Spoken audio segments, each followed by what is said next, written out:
ফেসবুকে কি পাইলেন না পাইলেন শেয়ার দেয়া শুরু করে দিলেন, রিপোস্ট করা শুরু করলেন, কপি পেস্ট করা শুরু করলেন।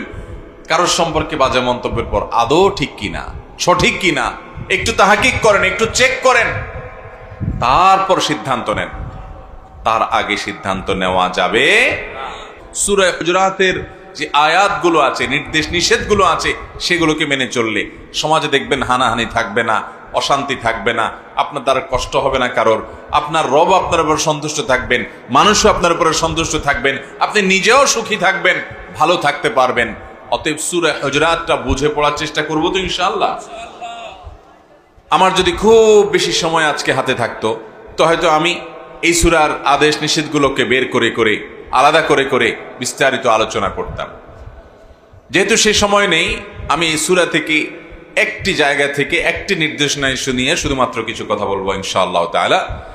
আল্লাহ রাব্বুল আলামিন কোরআনে হাকিমে বলেছেন, ইয়া আইয়ুহাল্লাযীনা আমানু, হে ঈমানদারেরা, ইন জাআকুম ফাসিকুম বিনাবাইন, যদি কোনো ফাসিক ব্যক্তি যার ভেতরে আল্লাহর ভয় নাই, যে হালাল হারামের বাজ বিচার করে না, যে কোন পথে যাবে কি যাবে না এই বিষয়ে কোরআন এবং সুন্নাহর ডিসিশনকে মাথায় নিয়ে চলে না, এইরকম ফাসিক, আল্লাহ বিমুখ, আখিরাত বিমুখ, পাপ এবং অপরাধ যার কাছে কোনো ব্যাপার না, এইরকম মানুষ যদি কোনো সংবাদ তোমাদের কাছে নিয়ে আসে, সে যদি তোমাদেরকে কোনো সংবাদ সরবরাহ করে দেয়, কোনো তথ্য দেয়, কোনো খবর বলে, কোনো কিছু জানায়, ফাতাবায়ানু, তাহলে তার সে সংবাদ খবর এটা গ্রহণ করবার আগে ভালো করে চেক করে নিবা, যাচাই বাছাই করে নিবা।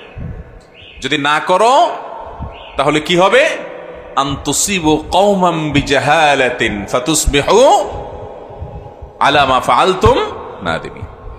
যদি এটা না করো তাহলে সেক্ষেত্রে এই সমস্ত লোকদের কথা শুনে কোনো সিদ্ধান্ত নেওয়ার পরে দেখা যাবে এই সিদ্ধান্তের জন্য তোমাদেরকে পরবর্তীতে পস্তাতে হবে, লজ্জিত হতে হবে। নবী করিম সাল্লাল্লাহু আলাইহি ওয়াসাল্লাম একবার একটা ওয়াফদ, একটা দলকে পাঠিয়েছেন বনিল মুস্তালিকের কাছে যাকাত উসুল করবার জন্য।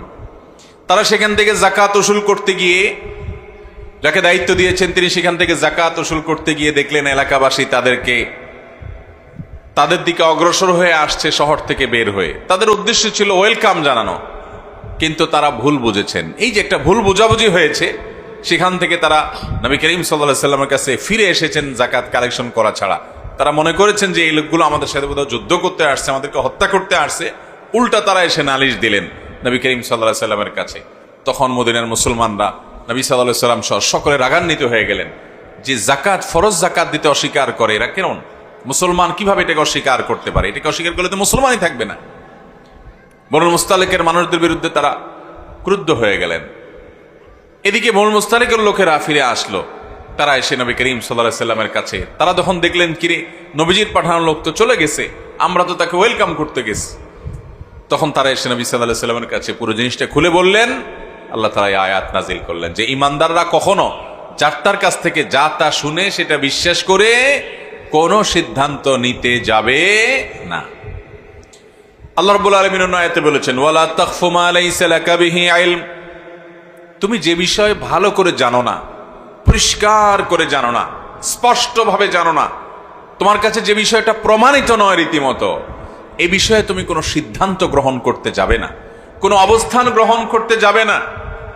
কারণ ইন্নাস সামআ ওয়াল বাসারা ওয়াল ফুআদা কুল্লু উলাইকা কানা আনহু মাসউলা, মানুষের কান, মানুষের চোখ, মানুষের অন্তর, এই প্রত্যেকটি অঙ্গ প্রত্যঙ্গ যা করছে, এই কান কি কি শুনছে, এই চোখ কি কি দেখছে, আর এই মন কি কি চিন্তা করছে, এর সবগুলো সম্পর্কে আল্লাহ রাব্বুল আলামিন জিজ্ঞাসাবাদ করবেন যে তোমার এই অঙ্গ দিয়ে তুমি কি করেছো, তোমার চোখ দিয়ে কোথায় দেখেছো, কান দিয়ে কি শুনেছো, মন দিয়ে কার ব্যাপারে কি মনে মনে ধারণা করেছো, সেটা কতটা সঠিক কতটা ভুল যাচাই বাছাই করা ছাড়া করলা। এর জন্য আল্লাহর কাছে জবাবদিহি করা লাগবে। আমরা অনেকে এগুলোকে গুনাহ মনে করি না, অপরাধ মনে করি না, পাপের কাজ মনে করি না, যার কারণে সেগুলাকে কোনো দোষের বিষয়ও মনে করি না। মুহতারাম হাজিরিন, গ্রামে শহরে, অনলাইনে অফলাইনে সব জায়গায় দেখবেন আমরা একজন আরেকজনকে নিয়ে নানান মন্তব্য করি, নানান কথা শুনি, চায়ের দোকানের আড্ডায়, রাস্তার মোড়ে মোড়ে, ফেসবুকের অলিতে গলিতে, বিভিন্নভাবে আমরা অন্যকে নিয়ে সমালোচনা করতে খুব মজা পাই, ঠিক না বে ঠিক? এই সমালোচনা করতে গিয়ে দেখা যায় তার সম্পর্কে আমরা এমন কিছু জানলাম, একজন এসে একটা বলল, আরেকজন এসে একটা বলল, লোকটাকে খারাপ বলল, আপনিও মনে করলেন লোকটা এত খারাপ, অথচ আপনি নিজে জানেন না এবং এরপর আপনার কাছে সুস্পষ্টভাবে প্রমাণিত নয় যারা তথ্য দিয়েছে তারা নির্ভরযোগ্য না, তাদের মধ্যে আল্লাহর ভয় নাই, তারা ফাসিক, কিন্তু তাদের কথা শুনে আপনি বিশ্বাস করে বসে আছেন। তাহলে মনে মনে যদি আপনি খারাপ ধারণা কোনো মুসলমান সম্পর্কে করেন অথচ বাস্তবে সেরকম কিছু না, তাহলে এই ধারণার কারণে কিচ্ছু করেন নাই, শুধু মনে মনে একটা ধারণা করছেন এবং যথাযোগ্য সূত্র ছাড়াই গ্রহণ করেছেন, এই কাজটার কারণে শুধুমাত্র আপনার আমল নামায় একটা গুনাহ লেখা হবে, সগীরা গুনাহ না, কবিরা গুনাহ। কথা কি বুঝাতে পারছি? এই জন্য বাবারা, ভাইয়েরা আমার, কারোর সম্পর্কে ধারণা করার আগে 10 বার চিন্তা করতে হবে যে আমি কি ধারণা করছি। কেউ কিছু এসে বললেই আমি বিশ্বাস করে ফেলবো না, বিশেষ করে যখন নেগেটিভ বিষয় হবে, কারোর বিষয় হবে। অবাধ তথ্য প্রবাহের এই যুগে এই জিনিসগুলো অনেক বেশি হয় এবং এই পাপটার পরিমাণটা অনেক বেশি হয়। যেহেতু অবাধ তথ্য প্রবাহের সুযোগ আছে, এই সুযোগে, এই সুবাদে দেখবেন ফেসবুকে কারোর কিছু পাইলেই হইল, ওইটা ছড়াছড়ি শুরু হয়ে গেছে। খুঁজতে খুঁজতে যায় দেখবেন গোড়ায় আসলে তিলের তাল বানানো হয়েছে, রাত্রে দিন করা হয়েছে, দিনকে রাত করা হয়েছে। আর মূলধারার মিডিয়াগুলোতেও দেখা যায় অনেক সময়, টেলিভিশনে, পত্রপত্রিকাও দেখা যায় অনেক সময় সাদাকে কালো, কালোকে সাদা করে দেখানো হয়েছে। আমরা সেগুলো দেখে অনেক সময় অন্ধের মতো বিশ্বাস করে ফেলি।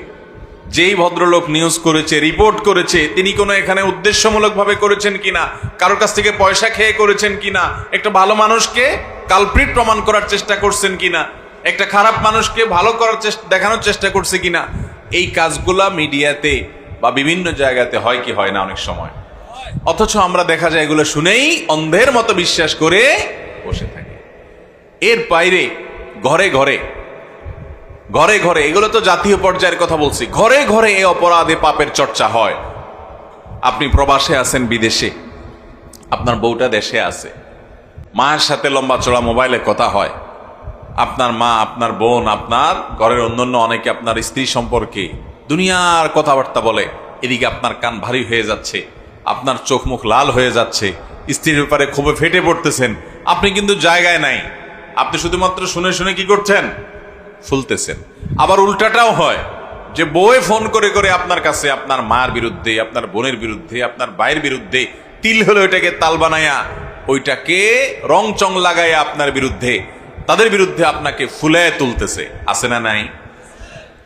আপনি তখন যদি অন্ধের মতো বিশ্বাস করেন, বিশেষ করে যে বিশ্বাসযোগ্য না, আপনি আপনার মা, আপনার বোন, আপনার স্ত্রী সম্পর্কে যদি এই কনফিডেন্ট থাকে যে দুনিয়া উল্টিতে পারে, আমার মা মিথ্যা বলে না, আমি জানি, এটা বোঝার জন্য আবার ততটুকু যোগ্যতা দরকার যে কতটুকু বিশ্বাসযোগ্যতা, মা হলেই আমি অন্ধ হয়ে যাব, মা যে মিথ্যা বলতে পারে, ঘুরে বলতে পারে, বাড়ায় বলতে পারে, এইরকমও অনেক মা আছে, বোনও আছে, স্ত্রীও এরকম অনেক সময় হয়।